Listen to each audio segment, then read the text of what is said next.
กุศลมูลาสัพเพเต กุศลาเยเตติกุศลาธัมมาสัพเพเตกุศลมูเลนะเอกมูลาเยวะปะนะกุศลมูเลนะเอกมูลาสัพเพเตธัมมากุศลาเหตุปัจจโยอารัมมณปัจจโยอธิปติปัจจโยอนันตรปัจจโยสัมมานันตรปัจจโยสัมมาทานปัจจโยอัญญมัญญปัจจโยเนสยปัจจโยอุปเนสยปัจจโยปุเรชาตปัจจโยปัจจาชาตปัจจโยอาเสวนปัจจโยธัมมปัจจโยวิภาคปัจจโยอาหารปัจจโยอินทรียปัจจโยชานะปัจจโยมัคคปัจจโยสัมปโยตปัจจโยวิปโยตปัจจโยอัตถิปัจจโยนาทิปัจจโยวิคันธปัจจโยอวิคันธปัจจโย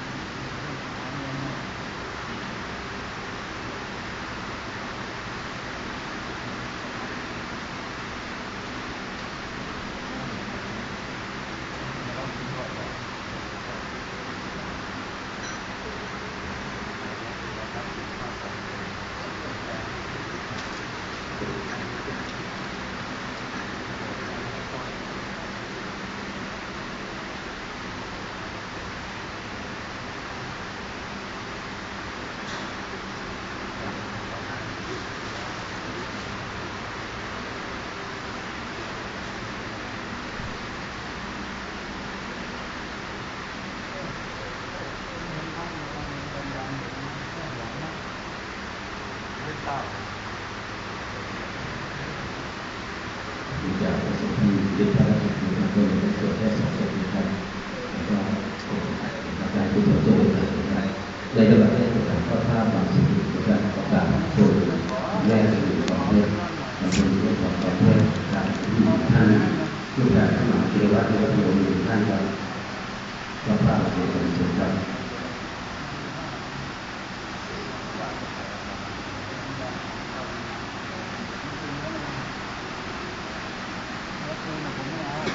เพราะฉะนั้นท่าน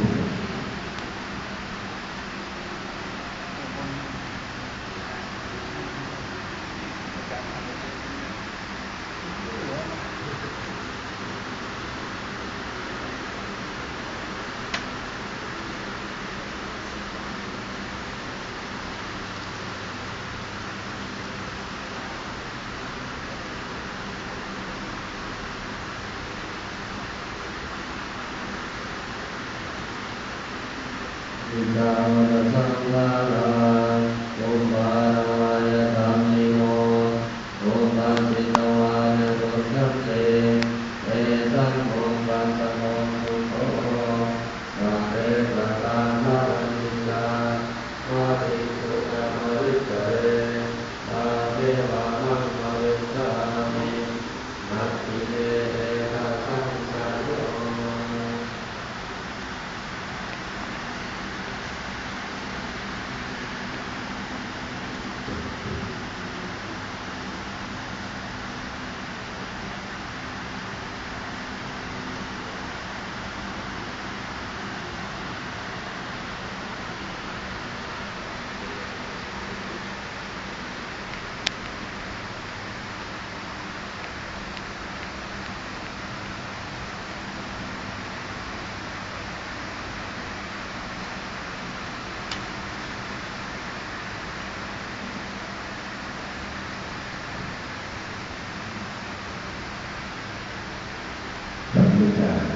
ที่สถานบริการเราถึงกลับมาเกิดของแม่ก็จะมีความเป็นครับครบรอบ80 ปีและท่านก็ได้รักษาในทางกุศลเป็นพระองค์ที่มีพระมหากรุณาธิคุณอย่างเหนือด้วยกว่าด้วยครับท่านก็ได้รักษาในพระพิการ ดูที่คุณถวายแด่ท่านหลวงพ่อท่านหลวงพ่อคุณแล้วก็ขอเป็นสิริมงคลแก่ท่านให้ท่านมีอายุวัฒนาท่านนะครับที่ยาวจากนี้นะครับไปถึง100 ปีนะครับก็ขอให้คุณแม่สุขภาพได้รับกุศลที่ท่านได้มาเป็นกุศลแบบนี้ด้วยครับแล้วก็เชิญคุณแม่สุขภาพแม่ของเราสุขภาพในขณะที่ท่านถวายเชื้อใจมันเสร็จครับ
วาโสโภวายา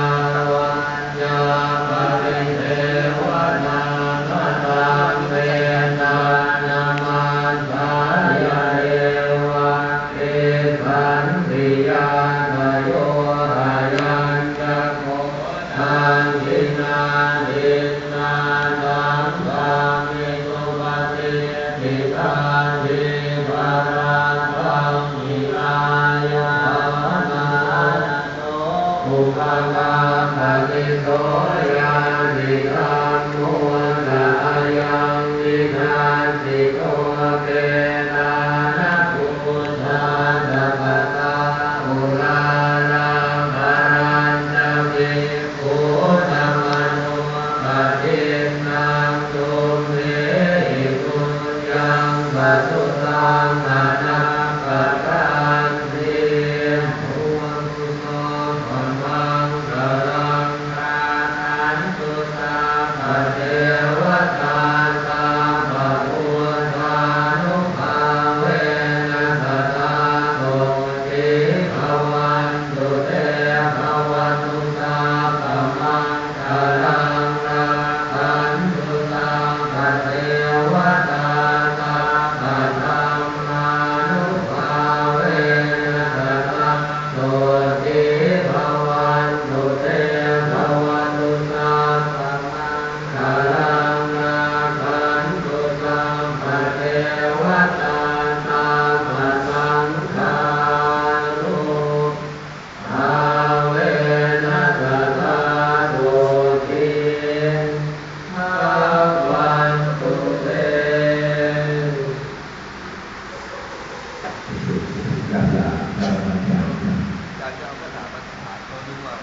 อะระหังสัมมาสัมพุทโธภะคะวาพุทธังภะคะวันตังอะภิวาเทมิ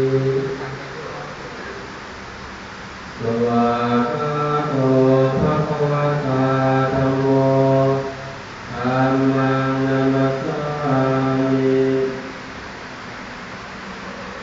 สุปฏิปันโนภะคะวะโตสาวกสังโฆสังฆังนามิ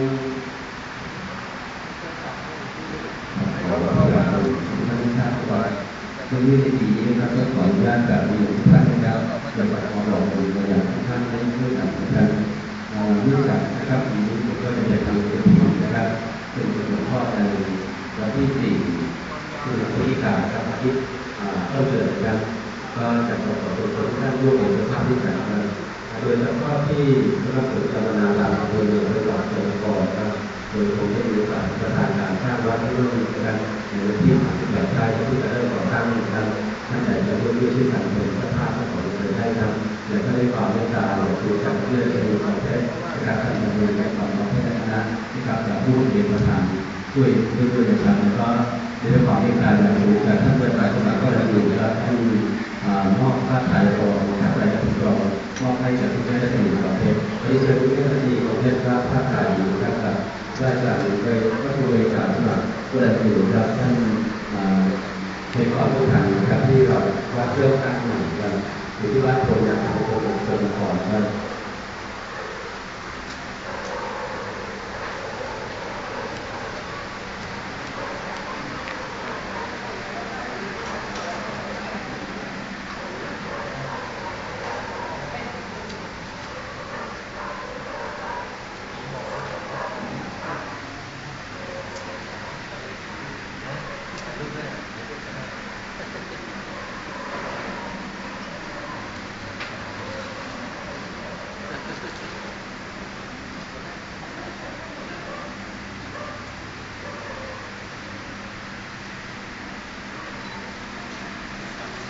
รถไหนกันมาเรื่องวัดวัดที่รถแดดรถท่านไหนรถที่จับบ่รถจับตับสู้เลยขอการนำมันรถกันนั่นแหละการนำของท่านมันรถคืออะไรกันบอกแล้วก็ต้องยังไงรับความเป็นไหนต่อที่วัดจะมีการใช้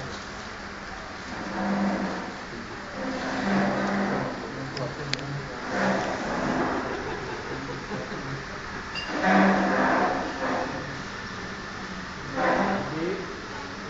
ครับผมเราเรียนดู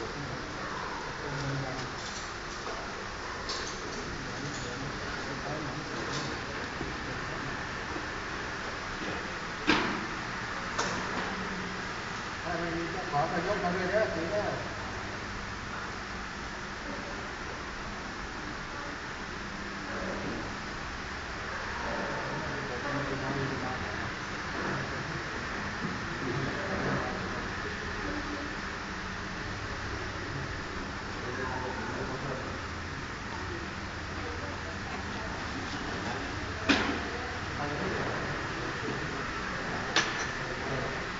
เดี๋ยวแมว